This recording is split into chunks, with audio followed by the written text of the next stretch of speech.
Vraie Voix Sud Radio. Cécile de Ménibus, Philippe David, depuis le stand de la Confédération nationale des buralistes au Salon des maires. Absolument, et nous sommes au Salon des maires et des collectivités locales avec Sud Radio, partenaire officiel de ce salon, et sommes très heureux d'être ici au Hall 4. C'est nos amis buralistes comme tous les ans avec Philippe David. Ça va, Philippe David? Ça va très bien. Vous avez déjà mangé? Vous avez déjà mangé? Mais pourquoi vous balancez? Alors c'est vrai parce que je le sens, vous recevoir les buralistes, mangé. on a déjà des rillettes, du chorizo, du pâté en croûte, et ça me donne envie. Et je rappelle quand même qu'il est 18h. Hein. Non, j'ai commencé à 17h30. Ah oui, pardon. Excusez-moi. Allez. Ils savent recevoir nos amis buralistes qu'on est toujours heureux de retrouver chaque année au Salon des maires. Avec autour de cette table Philippe Bilger qui est avec nous. Bonsoir Philippe. Bonsoir. Quel bonheur de vous retrouver, ma chère Cécile. À vous, hein, quand il y a à boire et du saucisson, comme Philippe David. J'ai commencé. Un vrai morphal, ce Bilger. Sébastien Ménard est avec nous, éditorialiste, patron de Presse Libre, entrepreneur dans la food tech et aussi conseiller municipal à Biarritz. Bonsoir. Jean-Luc Doumoulin est avec nous, maire de Villemur. J'ai dit quoi? Luc. Prouvez-le. Jean-Marc. C'était un piège pour voir si je suivais bien. Maire de Villemur-sur-Tarn, Haute-Garonne. Ça va, monsieur le maire? Ah, toujours. Bien dans le micro. Et voilà, et en tout cas, on est très heureux d'accueillir ici et d'être accueillis sur son stand avec ses équipes, Serdar Kaya, qui est avec nous. Bienvenue. Bonsoir. Bonsoir. Bonsoir, bienvenue à vous. Merci, vous êtes le nouveau président national de la Confédération des buralistes et on est très heureux d'être là aujourd'hui. C'est un peu un baptême du feu, vous, puisque vous êtes président depuis très peu de temps. En tout cas, on vous souhaite énormément de succès. Les enjeux aujourd'hui des buralistes, c'est quoi ? Tout d'abord, les enjeux des buralistes, c'est de pouvoir mettre en place un travail d'acculturation. Nous sommes au Salon des maires. Eh bien, nous avons une volonté de travailler avec les maires pour préserver ce maillage, préserver l'avenir des buralistes et aussi les protéger dans une condition aujourd'hui. L'insécurité est explosive. Et puis, je pense qu'on a un avenir commun avec les maires sur lequel on doit travailler. Il y a une cause qui vous touche beaucoup, c'est la concurrence déloyale des épiceries nocturnes. Alors, en quoi cette concurrence est-elle déloyale et que demandez-vous au pouvoir public ? Très concrètement, c'est une concurrence déloyale qui nous fait beaucoup de tort, qui fait du tort aussi aux Françaises et aux Français, parce qu'on s'aperçoit aujourd'hui que ces épiceries qui travaillent en totale impunité, eh bien, jusqu'à pas d'heure, à proposer ces produits de cigarettes de contrebande et de contrefaçon, eh bien, c'est un trafic organisé qui crée une insécurité. Donc nous travaillons, j'étais avec le maire de Périgueux tout à l'heure, sur lequel on a créé un échange constructif, sur lequel il faut qu'on accompagne. Eux aussi ont conscience de ces difficultés pour qu'on puisse en tout cas mettre en place des fermetures administratives lourdes. Et je rappelle quand même à qui veut bien l'entendre que le trafic de cigarettes nourrit bien entendu le terrorisme. C'est important de le signaler. Et puis il y a pas mal de fermetures, de buralistes qui ferment la porte, en tout cas qui mettent la clé sous la porte. Comment on peut remédier à ça? Comment on peut éradiquer alors il y a ceux qui effectivement partent en retraite mais qui ne retrouvent pas de repreneurs. Comment aujourd'hui on peut travailler sur ce sujet et faire en sorte que les buralistes soient de plus en plus nombreux? Il faut mettre en place une méthodologie, une perspective d'avenir sur la transmission. Ça, c'est un des points forts de mon programme. On s'aperçoit qu'aujourd'hui, en ruralité, on a du mal à pouvoir transmettre des établissements qui travaillent encore dans de bonnes conditions. Ça, c'est un plan qu'on va mettre en place avec l'ensemble des élus des départements. Et à l'issue de ce travail-là, nous allons devoir aussi mettre en place un vrai travail d'acculturation pour protéger les buralistes sur le gel de la fiscalité. En plein débat budgétaire au Sénat et au Parlement, eh bien, il faut garantir le gel de la fiscalité, une réduction des écarts de prix avec nos pays voisins, et aussi limiter le seuil d'importation pour garantir une visibilité économique. Il faut aussi améliorer l'attractivité des commerces de proximité. Comment travaillez-vous avec les élus pour ça ? Déjà, il faut se permettre d'innover, aller chercher les nouvelles opportunités qu'il y a pour notre business. On fait partie du rare commerce de proximité qui existe encore dans les territoires. Eh bien, nous, on va devoir aller chercher ces nouvelles opportunités. L'évolution de ce monde du tabac qui aujourd'hui s'adresse à de nouveaux consommateurs ou à des consommateurs qui sortent de ce monde du tabac par les produits d'emboîtage. Eh bien, on va devoir travailler avec l'ensemble des élus pour pouvoir obtenir gain de cause sur la distribution et un réseau cadré. Alors là, vous avez organisé pas mal de services déjà chez les buralistes. Est-ce qu'on peut aller plus loin encore aujourd'hui, comme payer par exemple son péage? C'est déjà le cas. Ouais. On a aujourd'hui des flux libres. Je sais un peu, mais bon, c'est comme ça. Sur la 13 et le 14. Eh bien, figurez-vous que la première chose que j'ai réalisée en rentrant dans mon établissement, parce que ça fait un mois que je ne travaille plus dans mon tabac avec ma nouvelle fonction, eh bien, le premier encaissement que j'ai fait, c'est un paiement de proximité. Donc, cette diversification, c'est un flux complémentaire dans nos commerces. Et évidemment, il faut toujours chercher des produits avec du chiffre et de la marge parce que nous sommes des entrepreneurs. Et comment a commencé ce salon ? On sait que vous êtes très populaire, beaucoup de maires viennent vous voir. Ça a l'air d'être un bon cru, ce salon 2025 du Salon des maires pour les buralistes. Je crois que c'est le carrefour de toutes les rencontres parce qu'on a pu au même instant accueillir François Hollande et Dominique de Villepin et immortaliser ces échanges par une bonne poignée de main. Donc finalement, les buralistes... C'est pas le président du moment, ça. C'est un député. C'est un recyclage. Et oui. Et figurez-vous, je dirais, ça ressemblait beaucoup à cette réconciliation qu'on fait derrière le comptoir quand Yo-Yo et Gégé s'embrouillent sur une bière. Eh bien, le patron réconcilie les politiques et je crois qu'ils ont pris conscience que les buralistes sont incontournables. Là, vous avez Philippe Bilger et Cécile de Bénibus, c'est très au-dessus quand même, qu'un ancien président. Pas besoin d'être réconcilié. Sur la piétonisation des villes aujourd'hui et des villages qui fait que on ne vient plus avec sa voiture et puis ça devient compliqué de se garer, donc on va aux extérieurs. En tout cas, il y a un sujet là-dessus aussi.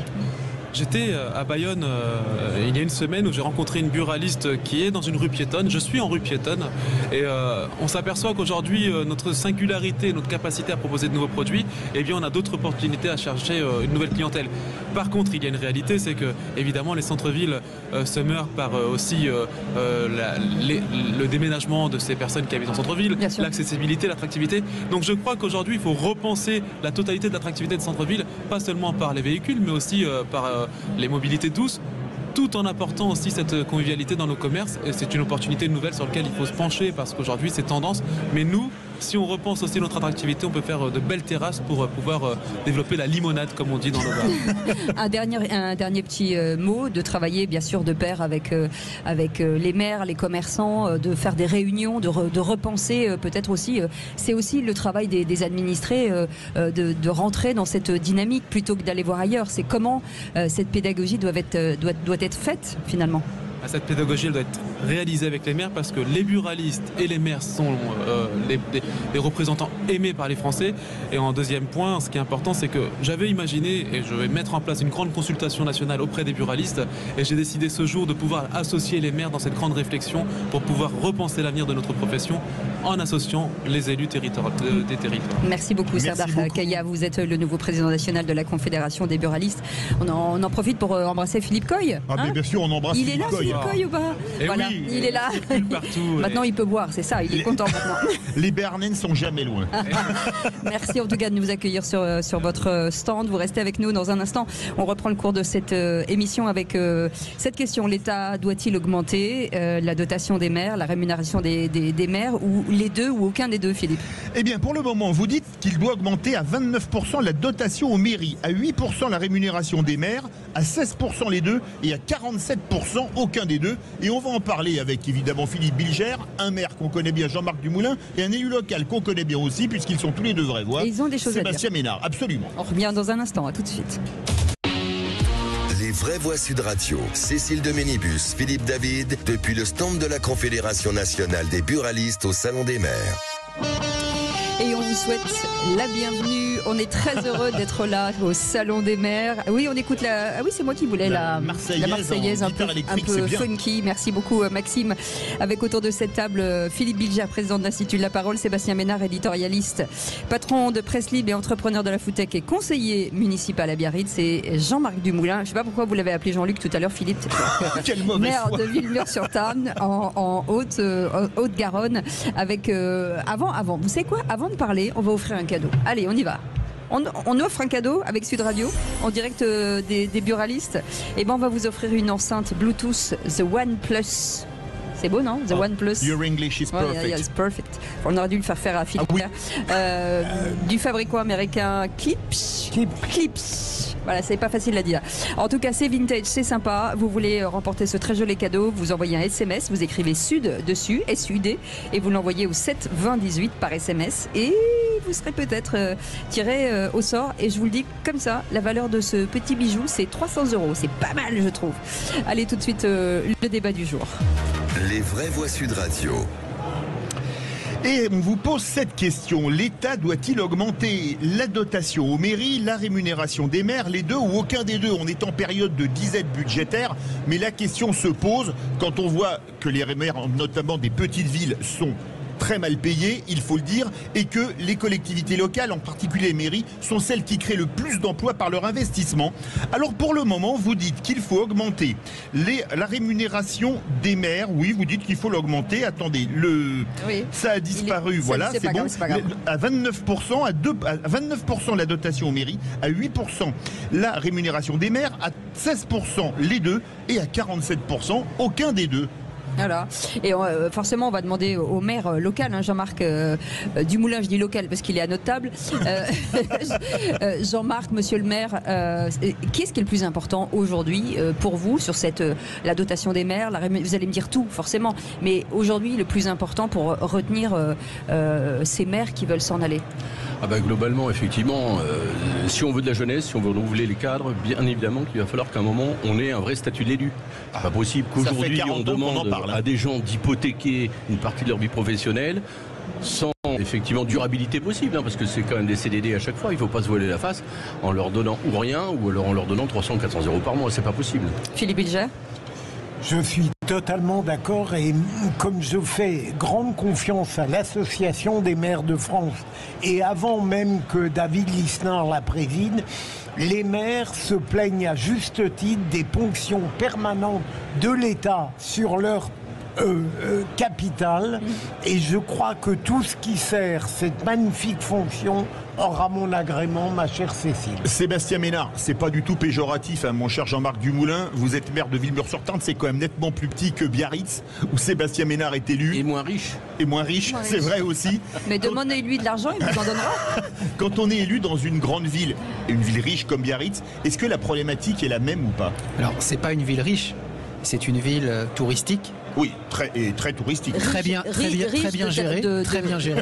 Mais riche finalement de plein de choses, cette ville, de patrimoine. Elle est riche culturellement, elle est riche sportivement, elle est riche patrimonialement parlant, elle est riche architecturalement, elle est riche aussi de ses publics.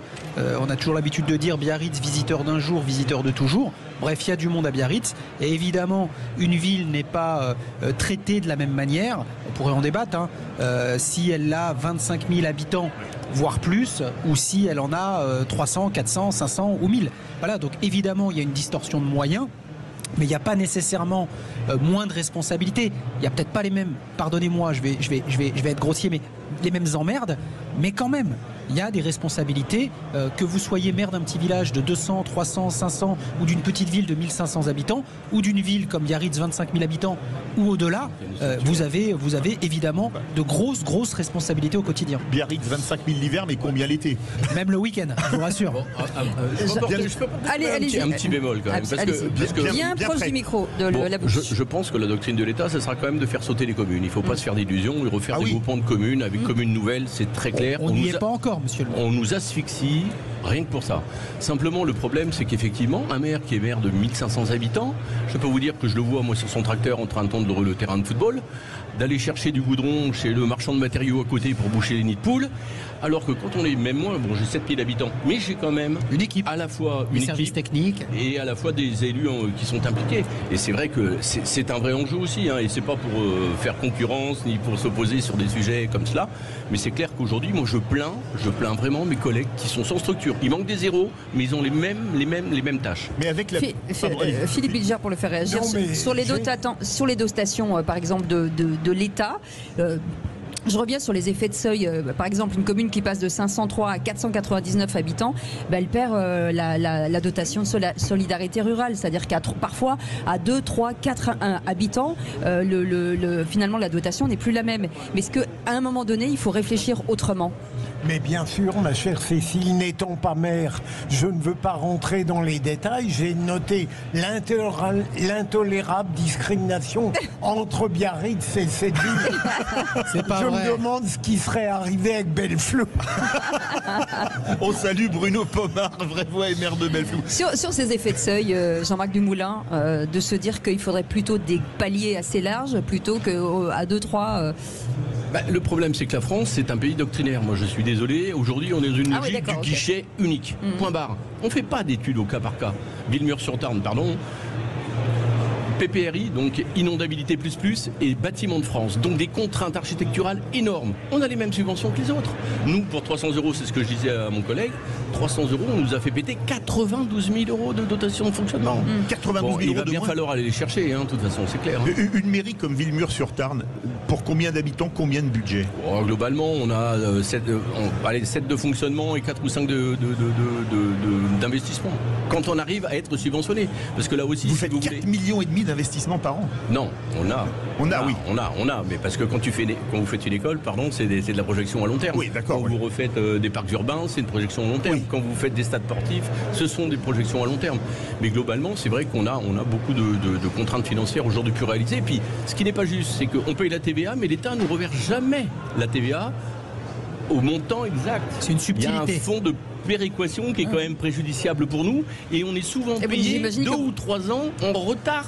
Et sans parler du retard sur les subventions. Et j'imagine que les dotations, c'est toujours au dernier moment que vous connaissez le montant. On le sait, bien sûr. Donc il n'y a pas d'anticipation possible. Vous savez, c'est pour toi à Biarritz, à Biarritz, ça doit être exactement la même chose. On vote un trimestre de fonctionnement par anticipation sans savoir effectivement. Ah, c'est à ce point, vous faites ça au doigt mouillé, comme on dit? Mais le conseil départemental fait pareil, on fait tous pareil. On fait voter 25% de fonctionnement. Et l'absence de budget voté à l'Assemblée nationale, quelque part, fait porter au-dessus de la tête de l'ensemble des élus, petits ou grands, une espèce d'incertitude. Une incertitude quant à nos capacités à boucler nos budgets, nos capacités à fonctionner et nos capacités à investir. Mais avec la baisse des dotations, vous avez dû renoncer à des investissements à Biarritz ou à Villemur-sur-Tarn? Non, je pense que si vous voulez, nous dans la logique, on a essayé de réorganiser surtout. Vous savez, ce qui est le plus pénalisant pour nous, c'est pas l'investissement, c'est le fonctionnement. Parce que quand l'État décide d'augmenter les fonctionnaires, certainement légitimement de tant de pourcents, nous, il va falloir qu'on fonctionne sur une masse financière qu'on avait déjà provisionnée. Et donc le souci, on est sans arrêt à géométrie variable. Donc ça nous oblige à réviser notre fonctionnement en mutualisant des services, en mutualisant des communes, en mutualisant l'intercommunalité avec certaines communes. Là, on peut avoir effectivement de l'expertise à moindre coût, entre guillemets, et éviter les doublons, qui est quand même la pire des gabegies qu'on peut avoir, notamment dans ce pays. Sur la capacité fiscale des communes, Sébastien, est-ce qu'il faut donner un peu plus encore la main sur aux maires, par exemple? Et de toute façon, quelle que soit, je dirais, la couleur politique, la couleur politique des élus locaux, on est tous d'accord sur le fait qu'il faut redonner quelque part ce levier fiscal aux élus. Alors on a vu disparaître ces dernières années la fameuse taxe d'habitation.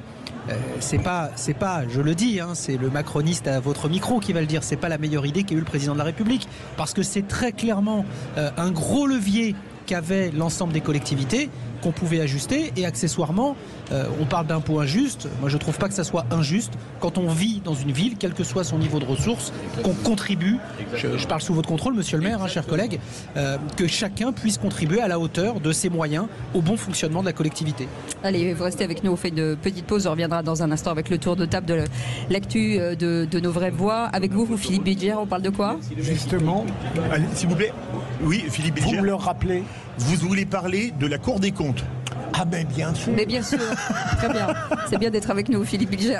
Sébastien Ménard, on parle de quoi? Et moi je voudrais parler des maires qui sont ces héros du quotidien. Oui. Voilà, ils seront nombreux à repasser au portillon dans quelques semaines. Et donc voilà, je voulais leur dédier ma chronique. Jean-Marc Dumoulin. Écoutez, moi je serais peut-être assez rapide. Il va parler de lui.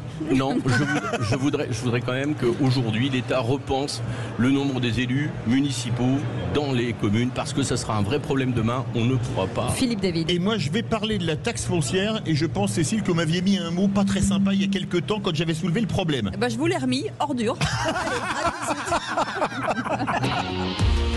Les vraies voix Sud Radio, 18h-20h, Cécile de Ménibus, Philippe David, depuis le stand de la Confédération nationale des buralistes au Salon des maires. Lidl. Les vraies voix Sud Radio, Cécile de Ménibus, Philippe David, depuis le stand de la Confédération nationale des buralistes au Salon des maires. Et le Salon des maires, dont nous sommes très, très, très contents en tout cas d'être partenaires ici. Et on est au hall 4 si vous voulez venir nous rejoindre sur le salon, sur le hall de nos amis les buralistes, avec autour de cette table Philippe Bilger qui est avec nous, Sébastien Ménard, éditorialiste et entrepreneur dans la foodtech, mais aussi conseiller municipal à Biarritz, et Jean-Marc Dumoulin, maire de Villemur-sur-Tarn en Haute-Garonne. Tout de suite le tour de l'actu de nos vraies voix. Vous connaissez l'histoire de la femme qui va acheter un meuble chez Ikea? Non, moi je crois qu'il faut que vous arrêtiez d'essayer de dire des trucs. Ah bon? Ça vous fatigue déjà. Puis pour les autres, vous vous rendez pas compte de ce que c'est. C'est tout à fait vrai. Je vous jure, c'est pas bien. Il faut plus que vous parliez avec des gens. Le tour de table de l'actualité. Et on va commencer par Philippe Bilger. Philippe Bilger, la Cour des comptes. Mes amis, merci de m'avoir rappelé mon actu. Elle était tellement importante que je l'avais un peu oubliée. mais en réalité, elle est tout à fait intéressante parce qu'elle montre l'évolution du premier président de la Cour des comptes, Pierre Moscovici. Rappelez-vous, il n'avait absolument pas admis la contestation de la nomination de Najat Vallaud-Belkacem à la Cour des comptes.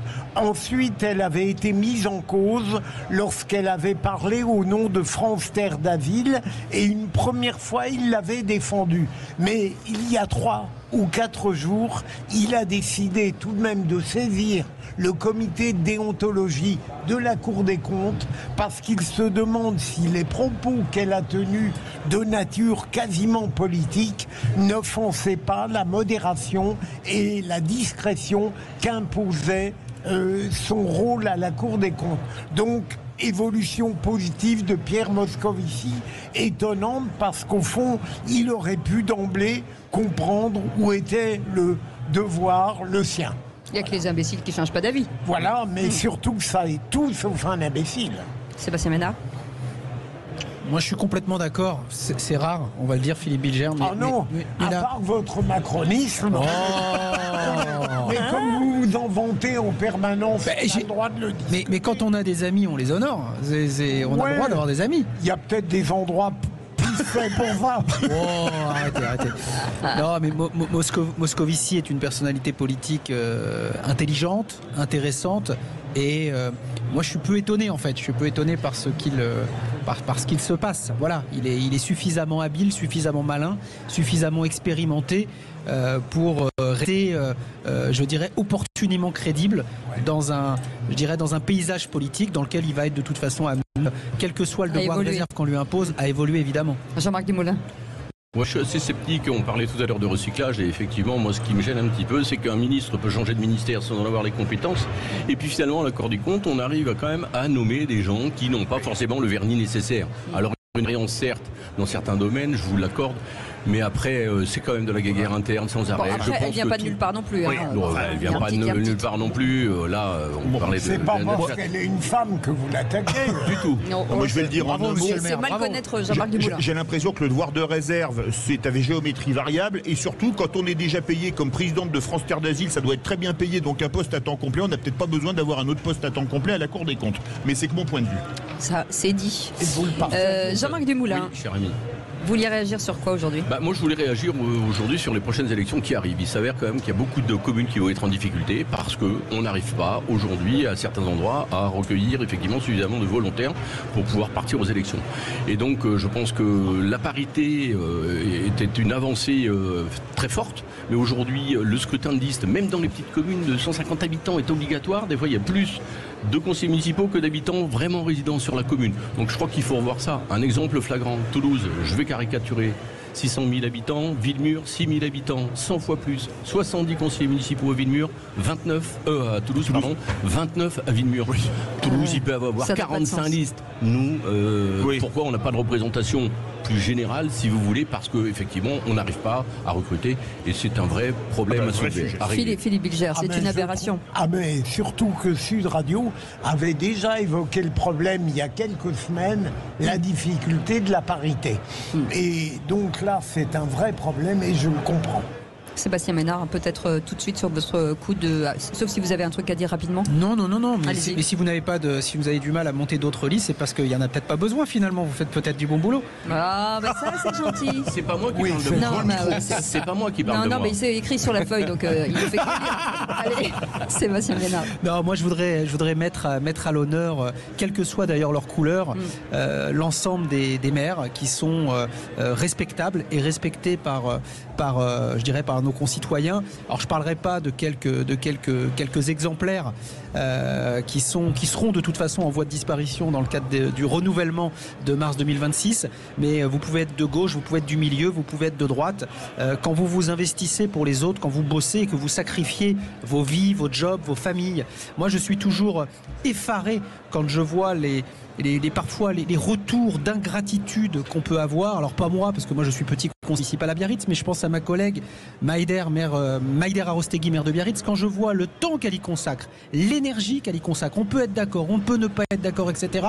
Mais le travail, l'investissement, l'engagement, ça se respecte. Et une campagne, ça se démarre dans le respect. Voilà, on va pas parler de bienveillance, c'est pas le sujet, mais dans le respect. En tout cas, dans le respect des personnes, dans le respect, je dirais, du statut, et puis dans le respect du travail abattu, accompli, parce que 6 ans, c'est long. Je rappelle quand même que celles et ceux qui sortent de ce mandat ont connu le Covid, ont connu l'après-Covid, ont connu le quoi qu'il en coûte, ont connu tout ce bazar, et quelque part, on sait très bien que le monde d'après-Covid n'a rien à voir avec le monde pendant Covid ou le monde avant Covid.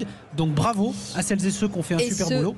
Bravo à celles et ceux qui seront candidats à leur succession. Ceux qui ne sont pas contents ont qu'à s'engager. Juste pour venir en complément de ce que vient de dire rapidement, parce qu'il faut que Philippe David parle. Oui, très rapidement.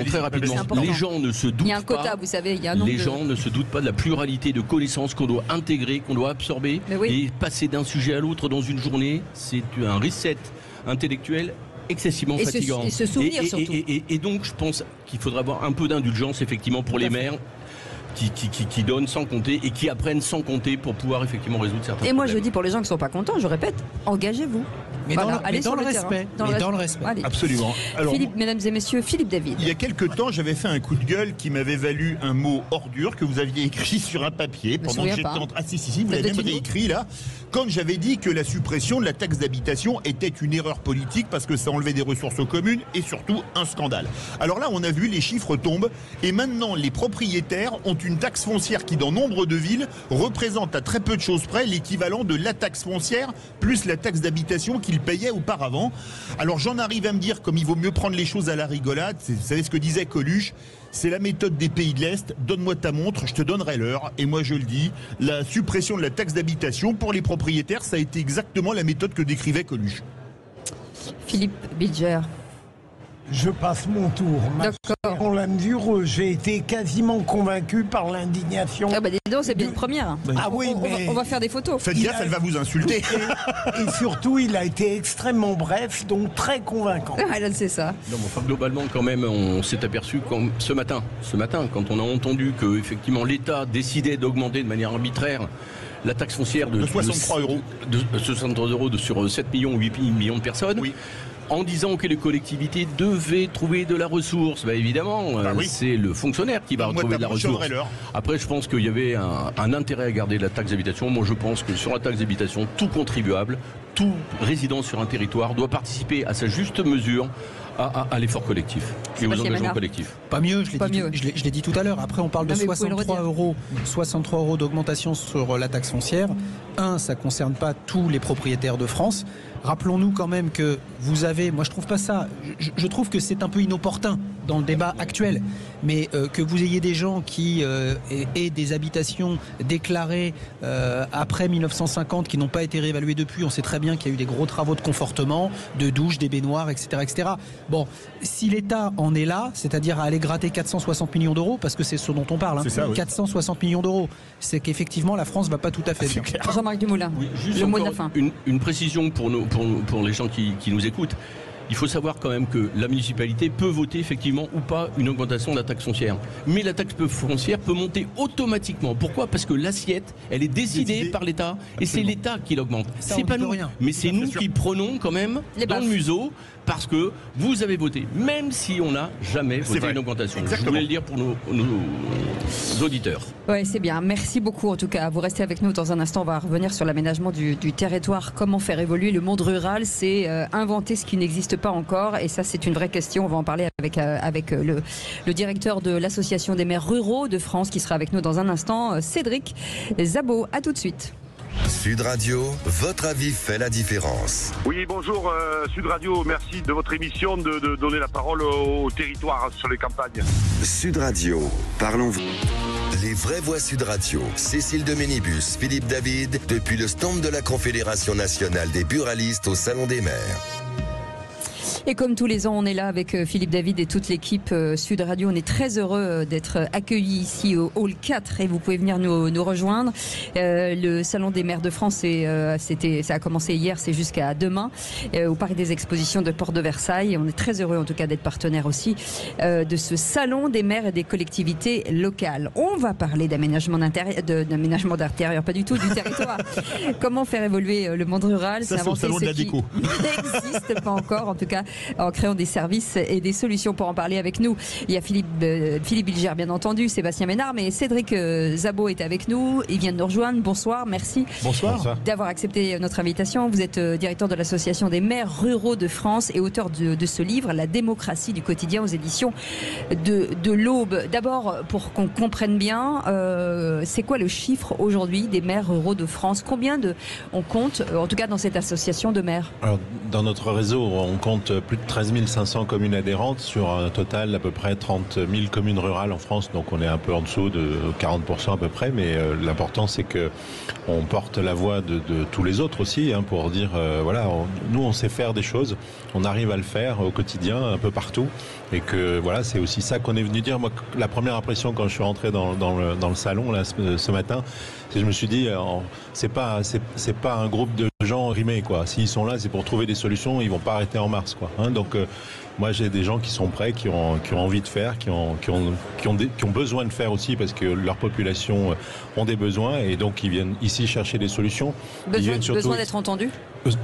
Besoin d'être entendu, et effectivement besoin de repeindre le territoire dans son ensemble avec des solutions partout, et pas simplement de se féliciter qu'il y ait des expérimentations qui marchent. Philippe Bilger, une question à Cédric Zabot. Monsieur le maire, je crois savoir ce qu'est la ruralité, mais en quoi est-elle une catégorie spécifique pour le maire? Qu'est-ce qu'elle impose de particulier? En quoi a-t-elle des suggestions singulières ou non? Il y a beaucoup de paramètres. Le premier paramètre, si je pars du terrain, c'est que la manière de gérer une commune rurale et de gérer une commune urbaine, vous avez quasiment pas de personnel. Donc l'équipe municipale fait beaucoup de choses elle-même, dans l'animation, dans la recherche de subventions, dans la mise en œuvre parfois d'actions très, très opérationnelles, très concrètes.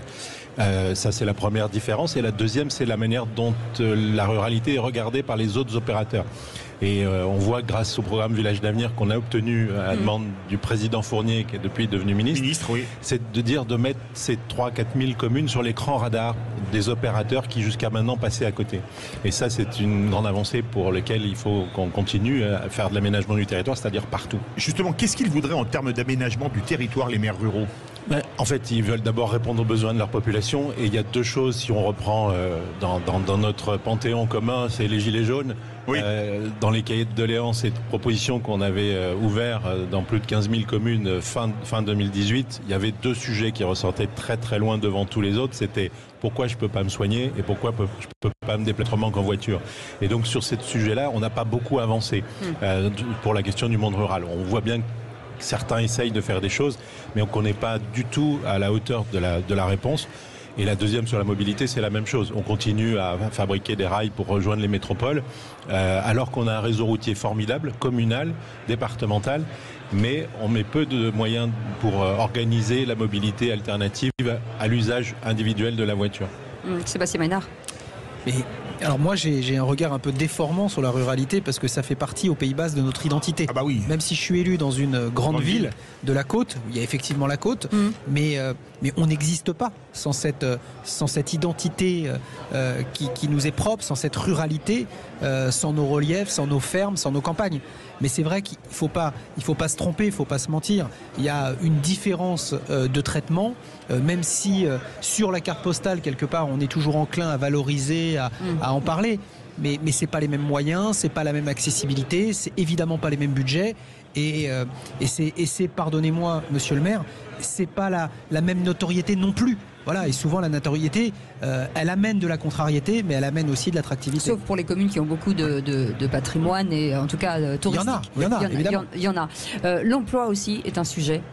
Bien sûr, parce que faut pas oublier que ces deux chiffres clés que je rappelle souvent. La France rurale, c'est 88% du territoire. Donc c'est une immense majorité du territoire métropolitain. On peut y ajouter les dom-toms, c'est à peu près la même morphologie. Et un tiers de la population. Donc c'est pas la marge, c'est quand même beaucoup de monde. C'est quand même, par exemple, le mode de scrutin va changer pour 25 000 communes. C'est bien plus que le nombre d'électeurs de PLM. Alors on ne parle que PLM. Paris ou Marseille. Marseille. Donc c'est ce syndrome de Gulliver, là, l'effet Gulliver. On ne parle que des choses à Paris ou dans les grandes villes. Et donc, je vous rejoins sur l'identité, mais moi, l'identité rurale par rapport au prisme des élus ruraux, c'est qu'ils ont une marque de fabrique, c'est qu'en fait, ils se désespèrent jamais. Moi, vous avez eu la gentillesse de faire référence au petit bouquin que j'ai fait. C'est pour montrer que malgré les difficultés, alors les 3 difficultés premières... Oui, je voulais rebondir sur le titre, la démocratie au quotidien, du quotidien. Mais moi, en fait, je vis dans un écosystème qui est génial, c'est que je vois des gens qui, même si, comme vous et moi, on peut avoir des difficultés dans nos vies quotidiennes, en fait, ils passent le lendemain matin, ils reviennent et ils remettent l'ouvrage sur le métier. Et il faut être là de toute façon, parce que vous avez la petite mamie à s'occuper, vous avez la route à gérer, vous avez l'école à gérer. Et donc, vous n'avez même pas le temps de vous poser la question de est-ce que c'est compliqué. Alors, il y en a une partie, il y a eu beaucoup de bruit médiatique sur les démissions. Il faut les prendre comme étant un indicateur d'un signal d'alerte. Mais il y a aussi un signal positif. Et moi, c'est ce que je voulais mettre dans le bouquin. C'est des gens qui font. Et donc, moi, je dis aujourd'hui, puisqu'on est à quelques mois du renouvellement des 500 000 conseillers municipaux, c'est venez vous exercer vous aussi votre citoyenneté, votre engagement. Il y a des choses que vous ne pouvez pas développer dans votre entreprise, dans votre boulot. Faites-le dans un conseil municipal où vous verrez que vous allez trouver une satisfaction formidable à faire pour les autres. C'est ce que je disais tout à l'heure. Engagez-vous. Merci beaucoup Cédric Zabot. Merci beaucoup à vous. Vous êtes directeur de l'Association des maires ruraux de France et auteur de ce livre et aux éditions de l'Aube. Je rappelle le titre, La démocratie du quotidien. Merci d'avoir accepté notre invitation. Et dans un instant, Philippe David. Dans un instant, les incontournables de la crypto-monnaie avec Thomas Binet et ensuite une heure spéciale avec des maires et des buralistes pour parler de leurs problématiques un peu partout en France. Et venez nous rejoindre sur le stand, sur le hall 4. On est ici au Salon des maires. Par contre, Philippe Bilger a tout mangé. Oui, mais vous aussi. Pemium, le premier partenaire français pour investir dans les cryptos en toute sécurité, présente. Sud Radio, les incontournables de la crypto-monnaie. Thomas Binet. Bienvenue dans ce nouvel épisode d'Oser Investir, les incontournables de la crypto-monnaie. Je suis aujourd'hui avec Pierre Noisa, président fondateur de Pemium. Bonsoir Pierre. Bonsoir Thomas. Pierre, aujourd'hui, vous souhaitiez revenir sur une déclaration récente de Christine Lagarde, présidente de la fameuse BCE, la Banque Centrale Européenne, qui affirmait, je la cite, que Bitcoin, ça ne repose sur rien, et que le prix du Bitcoin, d'ailleurs, peut tomber à zéro. Alors, Pierre, que penser de ces affirmations de Christine Lagarde ? Alors, Thomas, on peut déjà douter de l'objectivité de la BCE concernant Bitcoin, car cette invention a mis fin au monopole monétaire des banques centrales. La BCE bénéficiait jusqu'en 2008 d'un monopole naturel, qu'elle a été en pratique impossible d'opérer un système monétaire concurrent sur la zone euro. Avec Bitcoin, la donne a changé. Et si la BCE bénéficie toujours d'un monopole sur le plan juridique et réglementaire, Bitcoin s'est imposé depuis à travers le monde comme une devise supranationale. Alors, selon vous, Bitcoin repose sur quelque chose de tangible, alors ? Tout à fait, Thomas. Un système monétaire est aussi une infrastructure de paiement, c'est-à-dire un réseau opéré par des humains et composé d'ordinateurs équipés de logiciels, eux aussi développés par des humains. Tout cela n'a rien de virtuel, mais bien réel, s'agissant d'un réseau déployé aujourd'hui sur les 5 continents et disponible 24 heures sur 24, 7 jours sur 7. D'ailleurs, le taux de disponibilité du réseau Bitcoin, qui mesure sa capacité à fonctionner sans panne en continu, est très supérieur à celui de n'importe quel réseau bancaire. Alors Bitcoin est certes un réseau, vous venez de le dire, mais il n'y a pas de société derrière dégageant des revenus et des bénéfices ? Et non, Thomas. En effet, Bitcoin crée de la richesse sans pour autant être une société. Pour s'en convaincre, imaginons un petit pays d'1 million d'habitants traversé par une rivière. Tous les habitants de ce pays doivent emprunter un bac pour passer d'une rive à l'autre en s'acquittant d'un péage exorbitant dans la monnaie locale. C'est alors qu'ils décident de construire un pont. Ce nouveau pont est plus pratique et gratuit, mais il faut présenter une carte de passage pour y accéder. Les cartes sont distribuées gratuitement à ceux qui ont construit le pont et s'échangent ensuite librement sur les marchés. Alors du coup, j'ai cru que c'était l'île de Ré dont vous nous parliez, mais ça n'a rien à voir. Alors même si les cartes sont gratuites, je vois toujours pas de revenus quand même, Pierre. Certes, Thomas, mais ces habitants très ingénieux ont décidé de ne créer qu'une quantité limitée de cartes de passage, disons 21 000, quantité qui ne pourra pas être dépassée. Croyez-vous que ces cartes ne valent rien ou que leur valeur pourrait tomber à zéro ? Alors c'est vrai, mais quel est le rapport quand même avec Bitcoin ? Eh bien, le rapport, c'est que le pont est aussi une infrastructure de transport des personnes, comme Bitcoin est une infrastructure de transport de la valeur. Il faut des cartes de passage pour emprunter le pont et il faut des bitcoins pour utiliser l'infrastructure de paiement Bitcoin. Cette parabole du pont démontre qu'une infrastructure utile crée de la valeur, même si elle ne génère pas directement de cash flow. Or, Bitcoin est aujourd'hui avec des centaines de millions d'utilisateurs à travers le monde, n'en déplaise aux banquiers centraux. Alors, bon, j'ai suivi votre déroulement intellectuel sur le sujet, mais pourquoi alors certains économistes, Pierre, reprennent-ils les affirmations de la BCE ? Quel est l'intérêt de le faire ? Alors, sans doute, Thomas, pour deux raisons principales. Premièrement, ils travaillent souvent pour des banques ou forment les futurs cadres des banques. Il leur est donc difficile de se dévoiler en opposition aux banquiers centraux qui supervisent ces banques. Ensuite, ils sont peut-être victimes d'un effet d'horizon. Comme ils n'ont souvent que peu ou pas de compétences dans les réseaux informatiques, il leur est difficile d'apprécier ce qui ne se voit pas. C'est-à-dire précisément le réseau physique sous-jacent à Bitcoin, les gens, les ordinateurs et les logiciels qu'ils font fonctionner. Pourtant, s'agissant des GAFAM, les fameux GAFAM dont on parle souvent, notamment Google ou Facebook, ils ne questionnent pas la valeur de ces réseaux ? En effet, car dans ce cas, ils ont devant eux le schéma familier d'une entreprise pour exploiter le réseau et en faire la promotion. Bitcoin, comme Internet, fonctionne grâce à ses utilisateurs et ne publie pas de résultats annuels. Mais les métriques disponibles montrent qu'il s'affirme chaque année davantage comme une alternative crédible au système monétaire centralisé. Et c'est bien cela qui trouble Christine Lagarde. Merci Pierre pour votre analyse et votre point de vue. On vous donne rendez-vous mercredi prochain pour un autre numéro d'Oser investir, les incontournables de la crypto-monnaie. Et pour ce qui me concerne, je vous donne rendez-vous dimanche matin dès 9h25 dans la matinale week-end.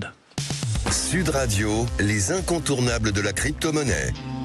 Thomas Binet. Avec Paymium, le premier partenaire français pour investir dans les cryptos en toute sécurité.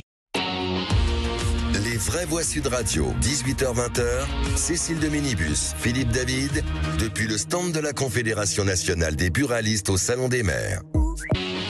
Les vraies voix Sud Radio, Cécile de Ménibus, Philippe David, depuis le stand de la Confédération nationale des buralistes au Salon des maires. Et nous sommes très heureux d'être chez nos amis buralistes au hall 4 de ce salon incroyable. En tout cas, je crois que c'est le 41e. Oui. Si je ne m'abuse. Et on vient tous les ans avec toujours le même plaisir, Cécile. Vous ne faites pas votre âge, Philippe David. Autour de... Là, vous m'avez drôlement rajeuni. On va parler des buralistes dans l'hyper-ruralité avec nous pour en parler. Frédéric Vergne, que vous connaissez bien, puisqu'il vient régulièrement à ce micro, buraliste en Corrèze. Bonsoir. Merci d'être là. Bien dans le micro. Et merci de nous accueillir chez vous, chez les buralistes. Et puis un maire, Gilles Noël, est avec nous, maire de Varzy dans la Nièvre. Bonsoir. Bonsoir. Merci. Alors, le Varzy, vous le connaissez peut-être, ce petit musée Auguste Grasset. Hein, c'est ça. Et c'est ce qu'on appelle un cabinet de curiosité, madame. Exactement, ce collectionnaire en tout cas. Exactement. Voilà, et le château municipal du 15e qu'il faut absolument aller voir. Vous causez un châtelain, madame. Voilà. Oui. Ah, vous êtes châtelain ? Et oui, puisque les biens communs... Et vous êtes célibataire ? Non, je plaisante. Les biens communs sont bien sûr la forêt, l'eau, mais le bien commun... c'est également le château municipal dédié à la culture. Voilà, qui est très beau d'ailleurs. Dans cette émission, Cécile parle culture. Moi, j'aurais parlé jambon du Morvan, mais chacun sa spécialité. On va revenir cette hyper-ruralité avec les buralistes. On dit toujours que le dernier kilomètre, finalement, ce sont les buralistes qui sont là, dans ces petites communes, et qui tiennent bon, parce que souvent, les centres-villes disparaissent au fur et à mesure. On va en parler avec vous, Frédéric Vergne. Oui, bien sûr. Merci à vous, Cécile. Merci beaucoup, Philippe. Merci à Sud Radio. Et oui, en effet, le buraliste, c'est le dernier commerce de proximité très, très, très souvent dans nos ruralités. Aujourd'hui, la ruralité et l'hyper-ruralité ne demandent pas de privilèges. Elles demandent juste de l'équité. De l'équité, nous n'en avons pas toujours. Et les buralistes, nous sommes là pour essayer de rendre ce service à la collectivité, aux administrés et autres. Le dernier commerce, puisque parfois, le premier ouvert le matin, le dernier fermé le soir, avec de multitudes de services, et notamment des services publics. Alors, Gilles Noël, pour parler de Varzy et de toutes ces communes en hyper-ruralité, est-ce que finalement, avec le désengagement de l'État, les buralistes, c'est pas devenu quelque part le dernier service public dans nombre de villages ? On ne peut pas dire le dernier service public, mais l'un des derniers services publics, vous avez raison par rapport à ça, c'est une lumière dans nos villages, c'est ouvert tous les 4 matins, ça c'est clair, ça vend tout un tas de choses, ça rend des services, y compris on peut même payer quelques factures, bon c'est pas toujours rigolo mais c'est ça, mais c'est surtout que ils alimentent la grappe de communes qui vit sur ce pôle de vie rural, ces petites centralités rurales. Le buraliste est un des piliers de notre ruralité et moi je suis d'ailleurs tout content à la fois d'entendre les propos de Frédéric. Pourrait d'ailleurs se présenter comme maire, je pense qu'il ferait un tabac. Le jeu de mots est excellent. Non, faites pas du Philippe David s'il vous plaît. Non, là je trouve que ce que vous dites est fumeux. Et vous mettez... Exactement, on est d'accord. Pas le paquet note. Stop. Mais nous, ça nous intéresse. Effectivement, cette relation avec le buraliste, ce volontarisme qu'il a, puisqu'ils ont su aussi se développer et vendre tout un tas de services. C'est presque un petit supermarché pour nous. Et puis surtout, ils sont ouverts tous les 4 matins et ça, c'est vraiment intéressant. On parle souvent de démocratie, on parle de discussion et ce qui manquait aussi un peu, les gens de ceux qui étaient très énervés, souvent ils allaient chez le buraliste discuter, prendre un café et finalement ça adoucissait les mœurs. C'était important aussi de ce moment commun avec les gens de la commune et de discuter, de parler de politique, de s'engueuler et de sortir beaucoup plus apaisé. Oui, bien sûr. Aujourd'hui, le buraliste, en effet, est là pour des raisons économiques, mais également de services et surtout de lien social. Aujourd'hui, le buraliste, comme vous le dites, Cécile, on se rejoint chez le buraliste le matin pour boire son café, à 10h pour boire un petit verre, à midi également. Mais on peut y aller toute la journée pour ce lien social, c'est très important. Outre la multitude de services. Mais en effet, et je suis ravi de parler avec toi ce soir, mais on a une grande collaboration avec les maires, avec les élus, puisque souvent les conseillers municipaux, les adjoints et maires viennent nous rencontrer, nous demandent également beaucoup de renseignements pour se dire qu'est-ce qui se passe dans le village, dans la ville, dans le quartier. Et c'est vraiment ce lien social, mais également cette collaboration avec des municipalités qui est importante. Gilles Noël, est-ce qu'il y a des aides de l'État pour maintenir les buralistes en ruralité? Parce qu'ils ont une très grande utilité, on le rappelle. Je pense qu'il faut que vous le demandiez à ce monsieur que vous appelez État, parce que c'est pas gagné. Ils sont plusieurs, oui, ça va être long. Ça peut être oui, et puis ils sont surtout parisiens, donc c'est pas gagné ça. On lui dira merci beaucoup. Vous avez raison, mais honnêtement, je ne sais pas s'ils ont forcément besoin d'argent par rapport à ça, parce que nous on alimente les commerces et ils ont su se diversifier. Ça ne veut pas dire que les choses sont garanties, parce qu'il faut quand même une surface en termes de population ou en termes de passage, parce que ce qui est aussi intéressant chez nous, c'est que le buraliste au bord d'une route nationale ou départementale, il attire parce qu'il a la lumière, parce qu'il y a des gens et il y a du tabac, donc pour nous ça nous intéresse. Bon, donc nous on est plutôt à utiliser le buraliste au-delà du service, c'est faire passer des messages, comme à la pharmacie. Vous racontez quelque chose, vous allez chez le buraliste, tabac, bar, et vous allez chez le pharmacien. Vous êtes sûr que ça va se diffuser partout, parce qu'il y a du monde qui passe, il y a du monde qui prend du temps, et il y a du monde qui s'épanche ou qui cherche à faire ce lien social. Alors, c'est pas que dans les bistrots qu'on trouve du lien social, mais c'est un élément fondateur de la ruralité, et les buralistes ont su jouer ce rôle et continuent à le jouer. Et c'est ça qui est aussi important pour nous. Bon, ils se plaignent un peu de temps en temps, mais c'est normal. Mais ça, c'est le jeu. Pour répondre quand même, en complément, aujourd'hui, le buraliste ne demande pas d'aide financière, en fait. Il demande juste de vivre des fruits de son travail. Et les fruits de son travail, les aides que l'on peut avoir, c'est par rapport au gouvernement, mais également aux municipalités. C'est cette aide à lutter contre le marché parallèle dans nos plus petits villages de France. En effet, dans les grandes villes, mais dans les plus petits villages. Aujourd'hui, quasiment 50% du tabac et des cigarettes sont achetés à l'étranger ou sur le réseau mafieux. Donc on parlait de narcotrafic toute la journée. Depuis hier, au Salon des maires, on parle de ce narcotrafic. Nous, on en parle depuis des années. On se dit ça va arriver. Aujourd'hui, c'est le tabac, c'est le cannabis, c'est la drogue. Voilà, c'est catastrophique. Donc l'aide que l'on demande, c'est vraiment une aide et un soutien par rapport à la vente légale de ce produit qui est le tabac. Est-ce que Gilles Noël, le buraliste qui est pas loin de chez vous, c'est un enfant du pays ? C'est important aussi. Eh bien non, mais d'abord il y a deux buralistes. Il y a des gens qui viennent. Il y a 2 buralistes dans mon village. D'accord. Ah oui, quand même. Je vous ai dit, c'est une petite centralité rurale. Donc vous avez 2 buralistes, mais vous avez un gamin d'un village d'à côté qui a voulu se lancer et il est venu tester son savoir-faire, tester son côté commerçant et puis cette volonté de rester en milieu rural. Donc oui et non. C'est clair. Il est pas loin quand même. Mais par contre, on peut discuter aussi d'autres choses. Et je vous fais un aveu. J'ai fait distribuer des cendriers à main, je sais plus comment, des cendriers de poche. Oui. Donc parce qu'il y a un éco-organisme qui travaille sur ces questions-là. Et nous, d'avoir des filtres jetés par terre ou dans les caniveaux, généralement ça fait un bouchon à la station d'épuration.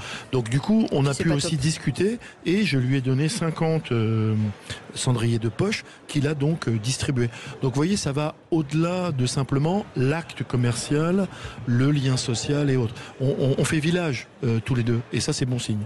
En un mot, qu'est-ce qu'on peut dire en tout cas des buralistes sur leur engagement, parce que être commerçant de proximité c'est un engagement aussi. Oui, en fait le buraliste est engagé sur tous les fronts quasiment, sur tous les fronts, de l'accueil client, de ce lien social, mais également des relais de service public, relais de service au public, d'où notre enseigne et notre logo commerçant d'utilité locale, que l'on aurait pu appeler commerçant d'utilité publique. Et c'est un service au public, mais on rend également du service public. Voilà. Merci en tout cas d'avoir accepté cette invitation. Stéphanie Gay-Torrent sera avec nous dans quelques instants, directrice du Salon des maires et des collectivités locales. Merci d'avoir accepté cette invitation et à tout de suite. Merci à vous. Merci. Sud Radio. Sud Radio. Parlons vrai. Parlons vrai. Sud Radio. Parlons vrai. Les vraies voix Sud Radio. Cécile de Ménibus, Philippe David, depuis le stand de la Confédération nationale des buralistes au Salon des maires. Et qu'est-ce que nous sommes contents avec Philippe David et toute l'équipe de Sud Radio du matin au soir d'avoir en tout cas eu un stand ici au Salon des maires de France et des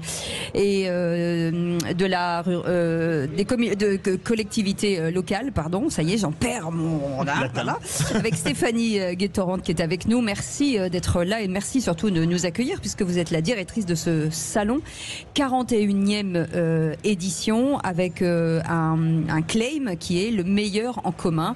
Alors je pense qu'on ne pouvait pas trouver plus positif comme discours dans une période un peu bousculée. Ça redonne un petit peu de baume au cœur. Oui, alors ça donne du baume au cœur, mais en fait c'est très descriptif de ce que l'on vit ici depuis 2 jours. Et en fait cet enthousiasme que nous avons mis dans cette claim, c'est effectivement nourri de l'observation, de l'échange avec à la fois les collectivités toute l'année, mais également les entreprises, les associations, et cette volonté commune qu'ils ont de travailler ensemble, de coopérer, de proposer des solutions pour améliorer encore une fois notre qualité de vie et aborder tous les sujets qui sont dans leur quotidien de façon extrêmement déterminée. Et le besoin et le rôle de ce salon, c'est de leur proposer le meilleur des solutions et toutes ces opportunités qui sont créées depuis 2 jours et encore la journée de demain, nous l'espérons en tout cas, engagera un prochain mandat avec des objectifs plus positifs. Alors ce qui est dingue, pardon Philippe et David, c'est qu'on a l'impression que la parole se libère ici. C'est-à-dire que tout ce qu'on a vécu en tant que maire toute l'année, où c'est difficile de parler aux autres, là on a l'impression que finalement c'est comme une séance de psy. Absolument. Où tout le monde se raconte la même chose, vit la même chose et c'est facile à vivre. Il manque que le divan. Il manque que le divan. Non mais on les voit par petites grappes à discuter entre eux et de se libérer de soucis qui sont parfois des soucis communs à beaucoup de gens. Et quels que soient, je dirais, les partis politiques, oui, bien sûr. Les allées, effectivement, on a d'ailleurs du mal à circuler parce qu'il y a plein un monde fou. Il y a plein de grappes aussi de gens qui discutent, qui échangent, et c'est aussi ça pour ça ils sont entre eux. C'est un événement en fait où ils se sentent aussi à la maison, et effectivement cette parole libérée, vous l'avez quand vous êtes avec des gens avec qui vous vous sentez bien. Et le travail que nous essayons de faire avec notre équipe, c'est de créer cet écrin qui soit favorable à libérer la parole. Encore une fois, et c'est dans ces échanges-là aussi que l'on construit l'avenir. Il y a les élections municipales dans 5 mois. C'est un secret pour personne. Dans quel état d'esprit ils sont, les maires, depuis l'ouverture du salon, pas plus tard qu'hier, donc c'est très récent, et vous en avez croisé beaucoup? Alors, je crois qu'ils sont très concentrés sur un certain nombre de sujets, et d'ailleurs le programme du Congrès des maires a été extrêmement riche et intense et particulièrement suivi. On a vu le nombre de tables rondes sur votre site internet, on n'a pas le temps de s'ennuyer. Non, entre le Congrès et le salon qui propose 500 séances qui ont toutes été pleines tous les jours. On a lancé cette année par exemple la thématique de la longévité du parcours de vie. C'était une première, honnêtement on n'était pas du tout sûr qu'ils s'en empareraient. C'est un espace qui a fait salle comble, mais sur chaque session, ce qui est totalement pour nous incroyable. Souvent sur une première édition, une première thématique, on se teste un peu. On va sur la cellule de crise, on est également complètement complet. Vous allez sur l'espace sobriété énergétique, vous allez aussi avoir des salles pleines, et on voit effectivement qu'ils ont envie de se nourrir. Ils se préparent pour le prochain mandat, donc là je crois qu'ils sont dans les starting blocks. Ils se nourrissent de tout ce qui se passe ici, je pense, pour nous proposer aussi des programmes qui vont répondre aussi aux attentes et à l'exigence des habitants, parce que je pense qu'ils sont aussi très conscients de l'exigence des habitants, et que sur le prochain mandat et pour les prochaines élections, il va falloir avoir des programmes au rendez-vous de nos attentes. Et des résultats surtout. Alors l'actualité se percute quand même entre ce qui se passe ici, avec la taxe d'habitation, on entend le budget. Comment ils réagissent à tout ça, parce qu'on n'y comprend pas grand-chose, soyons clairs, à ce budget, ça part un peu dans tous les sens. Là, on se rend compte que la taxe d'habitation va augmenter pour certaines régions fortement. Ça va être encore aussi un coup dur pour les maires qui, eux, ne vont pas être vraiment responsables de ça. Non, effectivement, ils vont devoir réagir. Donc, derrière ces sujets-là, je pense qu'il va falloir donner de la lisibilité à ces décisions. Effectivement, on a parfois des sujets qui sont traités aussi dans les médias. Nous sommes aujourd'hui dans une interview avec un acteur, et vous pourrez donner de la lisibilité, donner effectivement du sens à tout cela. Je pense qu'effectivement, le budget, ça concentre beaucoup d'attention. Je pense que pour le coup, tout le monde veut un budget. Donc là, il va falloir effectivement que tout le monde atterrisse sur quelque chose. Les sujets vont continuer. Il reste un mois et demi, théoriquement, jusqu'au 31 décembre. Et je crois qu'il y a un consensus dans les allées, tout le monde veut un budget. Donc voilà. Maintenant, effectivement, sur quoi on va atterrir, les débats continuent, et le moment du Congrès et du Salon des maires, c'est aussi un moment où on peut faire passer un certain nombre de sujets et continuer d'en débattre. On me disait il y a un an, pile, on était ici à ce salon, on parlait des maires qui ne voulaient pas se représenter, puis finalement c'est la bonne surprise, il y en a beaucoup qui se représentent. 6 sur 10. Oui, justement par rapport à il y a un an c'était moins. Pourquoi ce retournement ? Je pense qu'il y a vraiment c'est le salon, ça, c'est le salon. Non, ou comme on dit en expression de rugby, comme on est la radio du rugby, la jument n'a pas tourné le dos au foin. Non, alors après, effectivement, l'association des maires de France a beaucoup travaillé sur le sujet de l'engagement. Ils sont très présents sur le terrain pour justement s'assurer de cette volonté de se réengager, pas seulement en tête de liste, mais aussi dans les équipes. C'est important d'avoir des équipes. Donc c'est aussi le travail qui est fait actuellement par les maires, c'est d'arriver avec des listes de personnes renouvelées, engagées, avec peut-être de nouvelles compétences aussi pour aborder les enjeux du prochain mandat.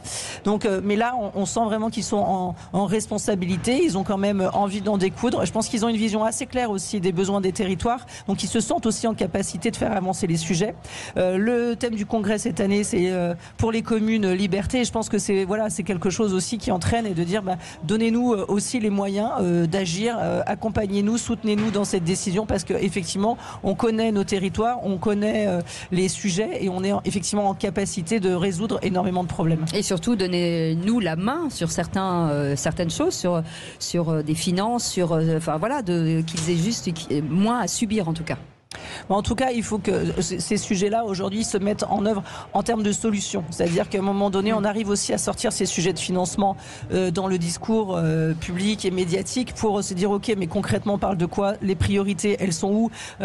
On parle de combien ? On parle de quels besoins dans quelle localité ? Parce que toutes les collectivités n'ont pas les mêmes besoins, n'ont pas les mêmes priorités. Donc, à un moment donné, effectivement, ce planning qui croise des enjeux d'aménagement, d'environnement, d'inclusion, c'est quand même une diversité diversité de sujets extrêmement importante. C'est pas évident. On peut pas avoir une ligne unique, universelle quand on parle d'inclusion, quand on parle de planification écologique. Et le salon est là pour ça aussi, pour donner de la lumière sur ces sujets, avoir des experts qui aident à prendre les décisions, à mettre à définir les priorités pour le prochain mandat. Et c'est aussi très important pour nous, ça, c'est de pouvoir effectivement partager cette expertise qui est portée par des entreprises, des associations, par des collectivités qui ont déjà mis en place des choses pour que ça aide à définir c'est quoi, je commence par quoi. Et encore une fois, on ne va pas commencer tous par la même chose. Alors il y a 3 axes qui ont guidé ce salon et qui le guident encore, comme il se terminera demain soir. La transition écologique et les infrastructures durables, vous en avez touché un mot. L'innovation territoriale pour le vivre ensemble et la longévité. La culture, sport et qualité de vie comme pilier de cohésion. Comment est-ce qu'on choisit les thématiques d'un tel salon ? Alors, déjà, je pense c'était mon idée. Non, je pense que... Où est la statue de Cécile de Ménibus ? Je la cherche. On a un stand qui fait de très belles statues. Très bien, je vais y aller alors. Attendez, je vous laisse. Non, en fait, déjà, il faut être, je pense, très à l'écoute. Le salon en lui-même, il est porteur de ça. C'est-à-dire que moi, je déambule dans les allées, j'écoute, parfois, effectivement, on reste, on entend des conversations, on a la chance de parfois effectivement accompagner des gens qui échangent sur des thématiques. Donc on essaye en fait de donner du sens à ce salon. On dit ok, donc les priorités ce sont celles-ci, les enjeux globaux ce sont ceux-là. Très bien, mais à un moment donné, il va falloir commencer par quelque chose, il va falloir être organisé, structuré, donner de la lisibilité à ces sujets-là. Donc c'est vraiment de l'écoute, du dialogue et de la coopération, parce qu'en fait sur ce salon, nous on ne fait rien seul. On a un certain nombre de partenaires qui sont bien sûr l'association des maires de France, mais des associations des maires ruraux de France, on a des associations professionnelles, des associations de cadres territoriaux.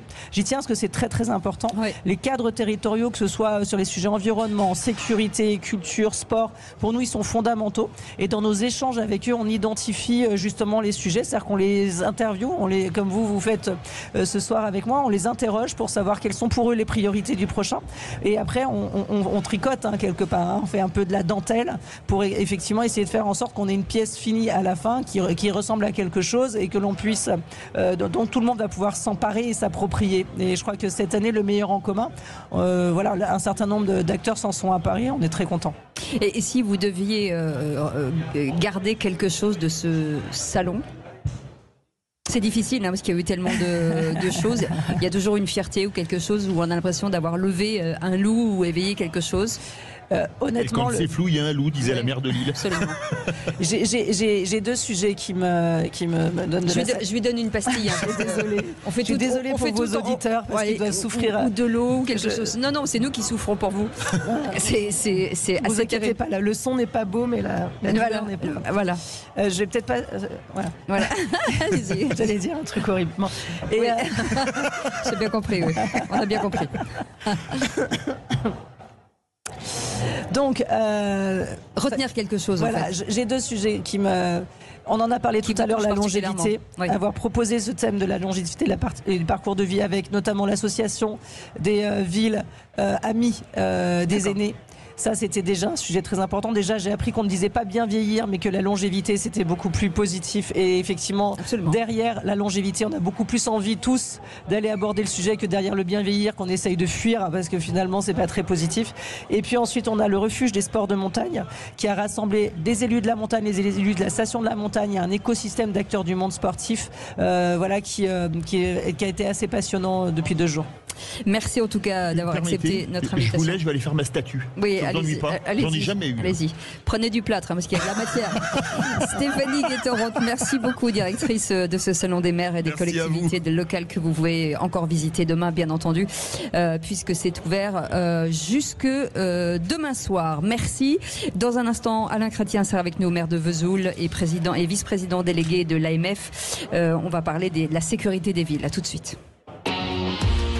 Les vraies voix Sud Radio, 18h-20h, Cécile de Ménibus, Philippe David, depuis le stand de la Confédération nationale des buralistes au Salon des maires. Les vraies voix Sud Radio, Cécile de Ménibus, Philippe David, depuis le stand de la Confédération nationale des buralistes au Salon des maires. Et ici, chez nos amis les buralistes au Salon des maires qui ferment demain soir, vous pouvez toujours bien entendu venir les visiter. On va parler de sécurité des villes avec Jean-François Vigouroux qui est avec nous, vice-président en charge de l'action territoriale. Bonsoir, merci d'être avec nous. Alain Chrétien qui est avec nous, maire de Vesoul. Vesoul, pardon, j'ai dit quoi? Vesoul. Non, c'est pas vrai, j'ai jamais dit ça. Risoul, Vesoul. Voilà, c'est ça. C'est Vesoul parce que c'est Philippe David qui le prononce mal. Donc merci, c'est pour ça que je répète. T'as voulu entendre Vesoul et t'as entendu Vesoul. Non, je sais pas pourquoi. En plus, non, mais j'ai l'habitude quand on le met pas avec un Z en plus parfois. Non, Vesoul. Non, mais en plus, je sais.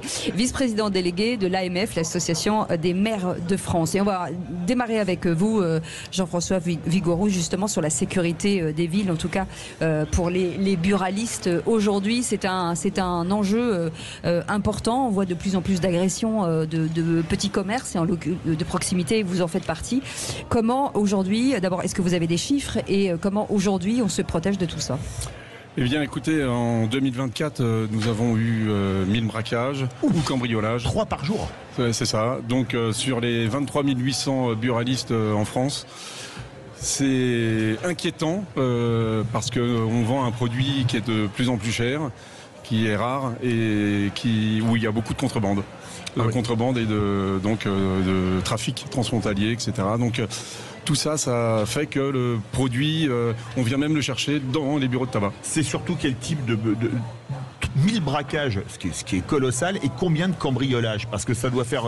Il y a beaucoup de gens qui osent pas braquer avec quelqu'un en face, mais qui la nuit vont casser la porte. Attention, les 1000, ça concerne vraiment les cambriolages et les braquages. Ah d'accord, c'est tout compris. D'accord, ok. Est-ce que ça veut dire que de ce lieu de proximité, c'est-à-dire qu'on rentre comme chez soi, on va être obligé aujourd'hui de se sécuriser, de peut-être de penser en tout cas ce commerce différemment? Eh ben, le problème de tous ces braquages et cambriolages, c'est qu'on est plus vulnérable quand on est ouvert que quand on est fermé, parce qu'on a des aides à la sécurité. Et quand on est fermé, on a des alarmes, des systèmes de brouillard et des grilles, des rideaux. Donc voilà, maintenant on est attaqué quand on est ouvert à l'ouverture ou à la fermeture, c'est plus simple. Alain Chrétien, vous qui êtes maire de Vesoul et vice-président de l'AMF, l'association des maires de France, est-ce que la sécurité, ça va être un des principaux enjeux, voire le principal enjeu des prochaines municipales? Alors rappelons que la sécurité, c'est une compétence de l'État. Oui. C'est l'État qui assure la sécurité dans notre pays. Mais qui s'est beaucoup déchargé sur les collectivités locales, les mairies en particulier. Oui, mais malgré tout, c'est l'État qui est en charge de ce qu'on appelle le régalien, c'est-à-dire la sécurité publique, la protection des biens et des personnes, avec les policiers, avec les gendarmes, qui sont sous l'autorité du commissaire de police, du colonel de gendarmerie et du préfet. Ça, il faut vraiment me le rappeler. La sécurité, c'est de compétence de l'État. Alors, naturellement, les collectivités locales sont appelées par l'État sur beaucoup de sujets aujourd'hui, parce qu'en fait, il n'y a plus de sous, il n'y a plus rien, sauf dans les collectivités, on va leur le chercher dans les poches.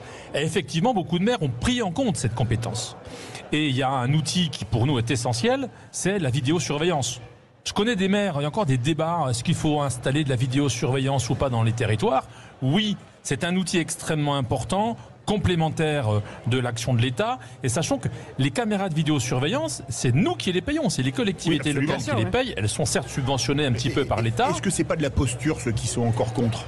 C'est peut-être de la posture idéologique, mais vous savez, 90% des maires ne sont pas des idéologues. On est des pragmatiques, de gauche, de droite. Quand il s'agit de protéger les populations, on fait tout ce qu'on peut. Il y a certains maires, effectivement, on en entend parler, assez médiatiques, mais je ne connais pas de maires, y compris de gauche, me dire non, surtout pas de caméra. Non, c'est un sujet qui est extrêmement important pour les buralistes, qui sont considérés maintenant comme des banques, C'est la même chose que les banques, c'est quasiment identique. Et il y a aussi un sujet, c'est l'installation des caméras. Parce que quand un buraliste a besoin d'installer des caméras, il faut qu'il le fasse très rapidement. Sauf qu'on a une législation qui fait qu'il doit déposer une demande d'autorisation à la préfecture. Ça met 1 mois, 2 mois, 3 mois, 4 mois, 6 mois.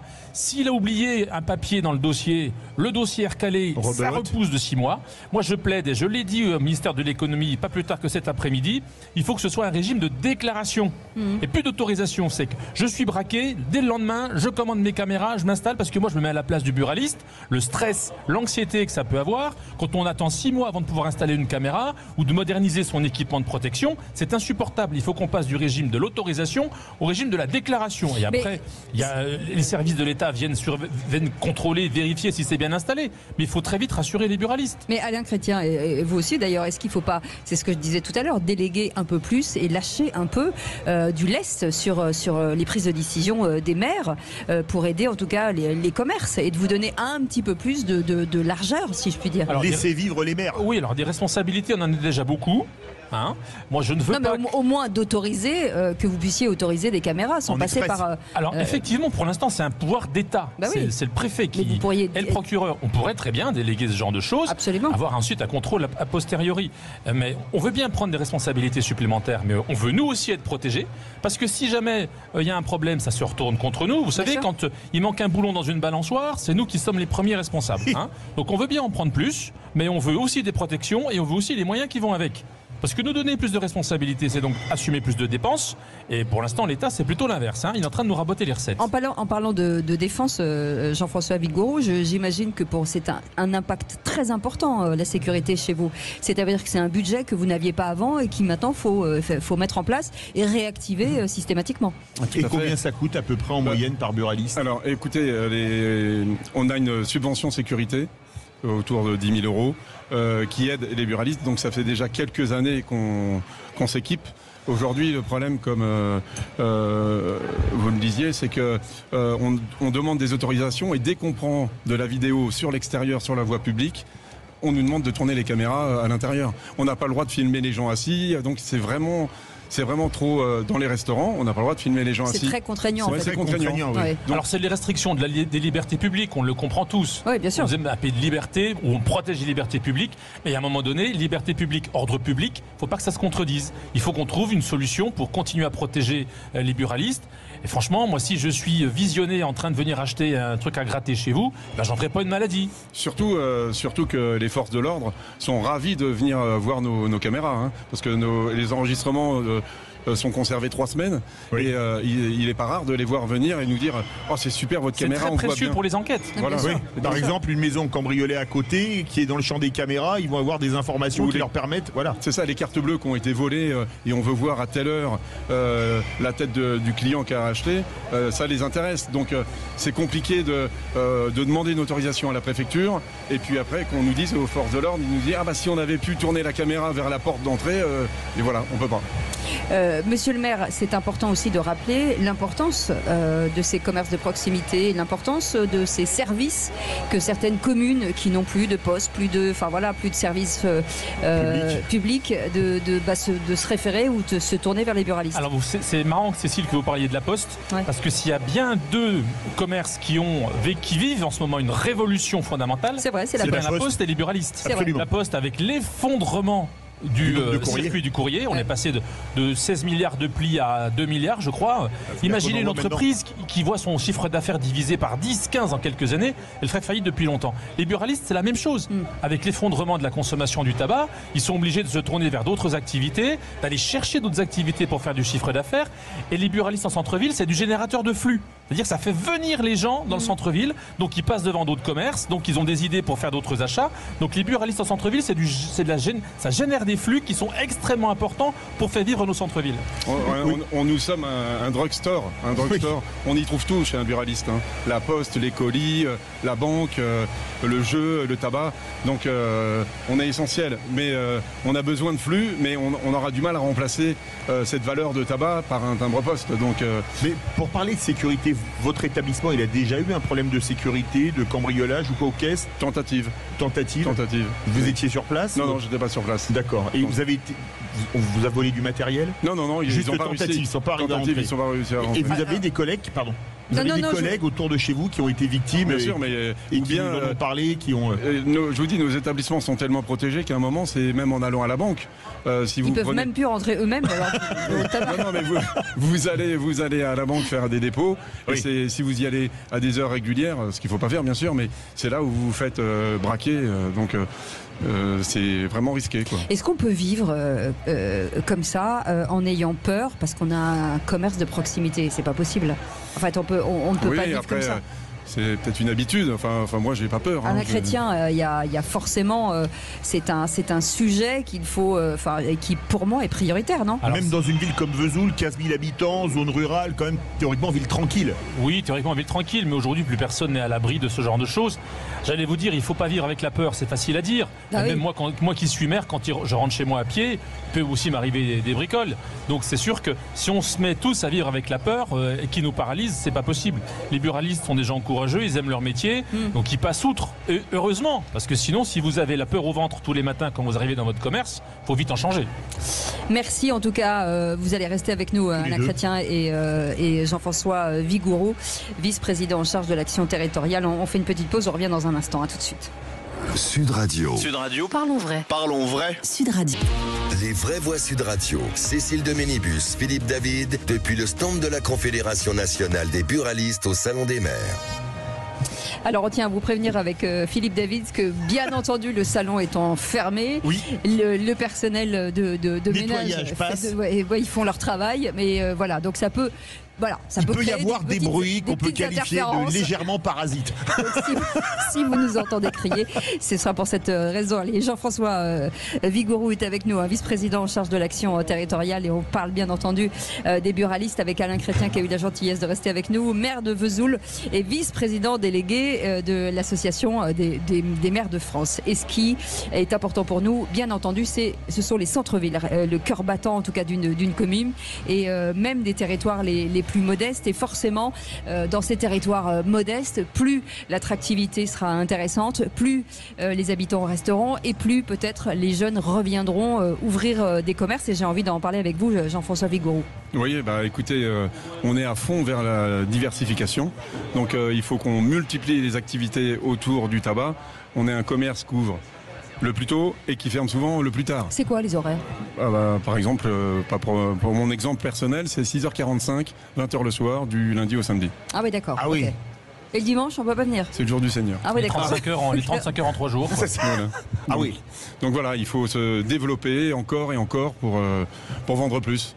Et comment ça se passe, Alain Chrétien? Comment travaillez-vous avec les commerçants en général, les buralistes en particulier, comme on est sur le stand des buralistes, pour co-construire le centre-ville et l'avenir du centre-ville? C'est une relation quotidienne. Enfin, moi, ce qui me concerne à Vesoul, une relation quotidienne. On a un manager de centre-ville, on a un adjoint au commerce.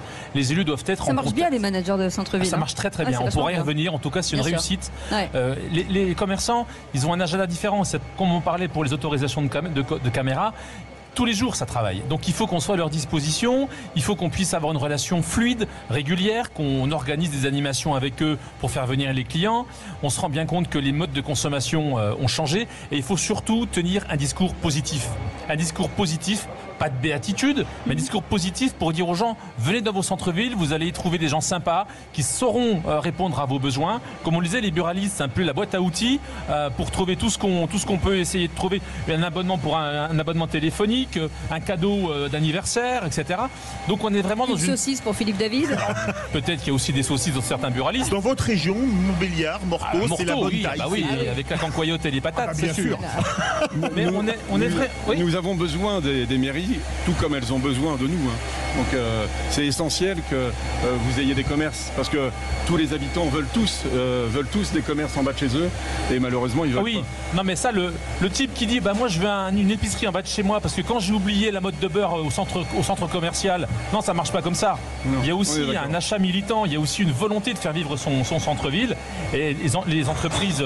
Moi, mes parents étaient commerçants, comme vous l'avez dit, les amplitudes horaires on les compte pas, on reste ouvert toute la journée jusqu'à tard le soir. Si on a vendu un slip à 19h25, on a vendu un slip à 19h25. Ça, c'est aussi les vrais commerçants. On ne dit pas j'ai vu personne, donc je vais fermer à 18h, parce que la personne qui sort du boulot entre 18 et 19, elle aurait voulu venir faire ses achats, elle ne le fera pas. Donc il y a une soumission à la volonté du client. Je prends ce mot-là à dessein, parce que si on n'est pas soumis à la volonté du client, le client il va ailleurs. On n'a pas le choix. Je préfère rigueur à soumission. Rigueur ou soumission, en tout cas. Le client en commun qui est passé, Philippe David. Sur la piétonisation des centres-villes, qui est aussi parfois un coup dur pour les buralistes. Ça veut dire que on ne peut plus se garer, c'est très compliqué. La chasse à la bagnole. Et ça, forcément, ça a un impact sur vous. Bien sûr. Enfin, dans ma ville de Maurepas, dans les Yvelines, j'ai pas ce problème. Je suis en zone piétonne avec surélevé, avec un parking en dessous. Ouais. Donc, ça, c'est malin. Et ça fait très longtemps que ça fait plus de 30 ans que ça existe. Et ça, c'est vraiment parfait. Et ça amène de la sécurité aussi quelque part. Et si on évite de faire venir les voitures en ville, aussi, il n'y a que du piéton. Et aussi pour les agressions, c'est aussi un peu mieux. Ouais. Oui, allez-y. Oui, il ne faut pas être dogmatique. Il ne faut pas être tout piéton ou tout routier. Il faut avoir une alternative. Faut s'adapter au contexte, bien sûr. Ceux qui disent tout le monde doit cohabiter. Plus de bagnoles au centre-ville, ça c'est une connerie. Tous ceux qui disent il faut laisser les voitures partout, c'est aussi une bêtise. Il faut vraiment avoir une politique adaptée. Nous, les maires, on n'est pas dans l'idéologie. Une grande partie des maires, on est dans le pragmatisme. Quand on parlait des caméras tout à l'heure, pour les zones piétonnes, c'est la même chose. Il faut qu'on ait une politique d'équilibre. L'intérêt général, c'est ça. C'est de trouver la moins mauvaise solution pour tout le monde. Est-ce que les maires ont une marge de manœuvre sur la fiscalité? Parce que vous êtes des entreprises, il y a la cotisation foncière des entreprises qu'il faut payer. Les centres-villes, c'est souvent plus cher, mais ça redynamise les centres-villes. Est-ce que vous, les maires, vous avez une manière pour... ils payent plus cher de loyer, donc on va baisser un peu la taxe? Oui, à mon sens, c'est pas un problème de la fiscalité, mais des loyers. Oui, c'est le vrai sujet des loyers. La fiscalité, c'est presque marginal par rapport au coût du loyer. Quand vous avez des loyers qui correspondent à 3 mois de chiffre d'affaires, c'est pas possible. C'est pas possible. Donc, autant on a de la marge pour la fiscalité, autant pour les loyers, c'est très compliqué de faire baisser les loyers qui parfois surtout ne correspondent absolument plus à la réalité du marché. C'est vrai. Des loyers qui ont été fixés il y a 30-40 ans quand les centres-villes étaient totalement différents et les propriétaires qui parfois n'habitent même pas sur place veulent continuer à percevoir un loyer qui n'a plus rien à voir avec la réalité économique. Donc ensuite, comment faire pour demander aux propriétaires de baisser son loyer? Nous, on a très très peu de marge de manœuvre sur ce sujet-là. Est-ce que vous avez mettez en place, vous êtes acquéreur de foncier parfois pour préempter pour des commerces de proximité? Bien sûr, le droit de préemption commerciale, c'est comme ça qu'il s'appelle, il existe et ça nous permet justement d'équilibrer l'offre pour éviter qu'une rue soit totalement bouffée par des assureurs ou par des mutuelles. J'aime beaucoup les mutuelles et les assureurs, mais c'est comme tout le monde, quand il y en a trop, en fait ça déséquilibre le centre-ville. Donc on est aussi là pour... Mais il faut avoir les fonds parce que un fonds de commerce, les murs, c'est 50 000, 60 000, 100 000, 120 000 euros. 1, 2, 3, ça fait tout de suite des centaines de milliers d'euros qui sont mobilisés pour ça.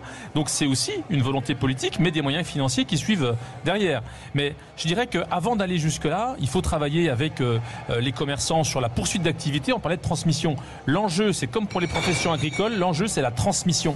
Comment faire pour que des jeunes de la nouvelle génération soient intéressés par avoir une boutique en centre-ville ou être buraliste? Ça, c'est un sujet essentiel. La transmission, c'est un vrai sujet de l'avenir. Absolument. Jean-François Vigouroux aussi un point important, c'est l'intelligence artificielle chez les commerçants. Est-ce que ça y est, vous êtes aguerri à l'exercice? Est-ce que vous vous en servez? Est-ce qu'on arrive à le déployer facilement? Alors que l'intelligence est purement naturelle dans les vraies voies. Absolument. Enfin, surtout me concernant. Non, personnellement, je ne travaille pas encore vraiment à fond avec l'intelligence artificielle. Je laisse ça plutôt à mes enfants, à mes 2 fils qui ont 19 et 22 ans et qui sont aussi dans le métier et qui j'espère voilà la transmission.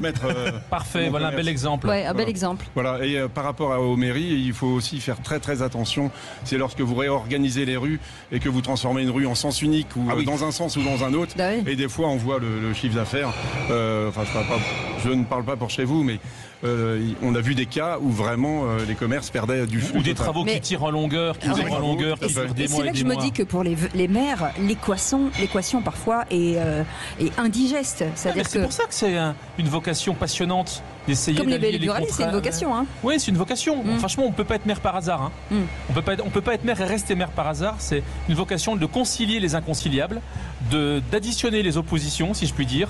Et ça, c'est notre métier quotidien. Il y a une chose importante, on en parle souvent, qui crée du tort au centre-ville, c'est les zones commerciales en périphérie. Je sais pas si... Alors, on en a beaucoup parlé. Oui, on en a beaucoup parlé même. Vous savez, quand vous êtes un commerçant, que vous connaissez votre clientèle, que vous pouvez répondre à ses besoins, que vous avez des niches... Moi, je me rends compte que pendant la période de Covid, c'est les grosses marques, c'est les grosses enseignes nationales qui faisaient du prêt-à-porter industriel, qui venaient de je ne sais où, qui ont toutes tombé. C'est vrai. Je ne citerai pas les marques. Et au contraire, c'est les petits indépendants qui sont eux justement indépendants de toutes ces grandes chaînes, qui savent ce que veulent, notamment en confection féminine, les clientes. Ils s'en sont sortis parce qu'ils ont fait du service sur mesure. Parce que quand vous rentrez dans ce commerce, vous savez exactement que la commerçante qui est en face de vous, elle sait ce dont vous avez besoin, elle vous connaît et vous repartirez forcément avec quelque chose. Jean-François, chez vous, qu'est-ce que vous aimeriez apporter comme service supplémentaire? Est-ce que vous avez la possibilité, chacun, de créer un service que les autres n'ont pas? On fait ce qu'on veut. On fait ce qu'on veut. Moi, je fais le PMU, je fais la Française des Jeux, donc je fais le tabac, je fais... Vous avez les numéros ou pas? Non, ça pas encore. Bon, dès que vous les avez, vous les demander. Je fais la presse. Donc dès qu'il y a un service que je peux faire en plus, je le fais. Ça demande plus de temps, ça demande de l'organisation. De l'organisation, ouais, c'est ça. Donc mais moi, dès qu'il y a une possibilité de faire quelque chose, je le fais, bien entendu. Alors après, on ne trouvera pas des buralistes dans les grands centres commerciaux, et ça heureusement, parce que maintenant il n'y a pas de création dans les centres commerciaux, et c'est peut-être ça qui va faire ramener d'autres commerces en ville. Et donc il faut s'appuyer là-dessus, et c'est vrai qu'il faut qu'il y ait un dialogue entre les maires et les buralistes, parce qu'on doit mettre en valeur notre profession, mais nous ne sommes pas des franchisés, nous sommes des indépendants, et ça c'est important. On ne peut pas faire une boutique type comme chez Paul, etc. Oui. On ne peut pas imposer, mais il faut mettre en avant notre métier. Le local pour le local. C'est ça. Voilà.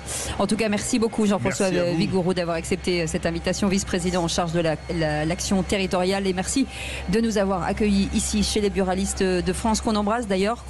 Vous êtes combien? 23 millions, 22 800 exactement. Comme nous à Sud Radio, c'est pas la peine de vous vanter. Vous êtes les bienvenus. Alors ils sont 34 000 chez les maires. 34 000. Qui dit mieux? Voilà, c'est ça. Merci beaucoup Alain Chrétien d'avoir accepté cette invitation. Vous êtes maire de Vesoul. Vesoul. Non, arrêtez, c'est Vesoul. Je connais même pas le nom de sa commune. Vice-président délégué de l'AMF, l'association des maires de France, et on embrasse bien entendu tous les buralistes, tous les maires de France, David Lisnard bien entendu, et voilà, tous ceux qui nous écoutent. Merci en tout cas d'avoir été avec nous. On remercie notre équipe formidable. On remercie Arthur, on remercie Maxime, on remercie François-Louis, Antoine, Aurore et Justine. Merci à vous, Annelise, voilà, et tous ceux qui ont préparé cette émission bien entendu avec joie et bonne humeur. Et on se retrouve demain à partir de 18h. Passez une très belle soirée. Je vais faire ma statue. Commencez par la mienne, il y a moins de temps, il y a moins de boulot. Allez, à demain, merci. Les vraies voix Sud Radio, 18h-20h, Cécile de Minibus, Philippe David, depuis le stand de la Confédération nationale des buralistes au Salon des maires.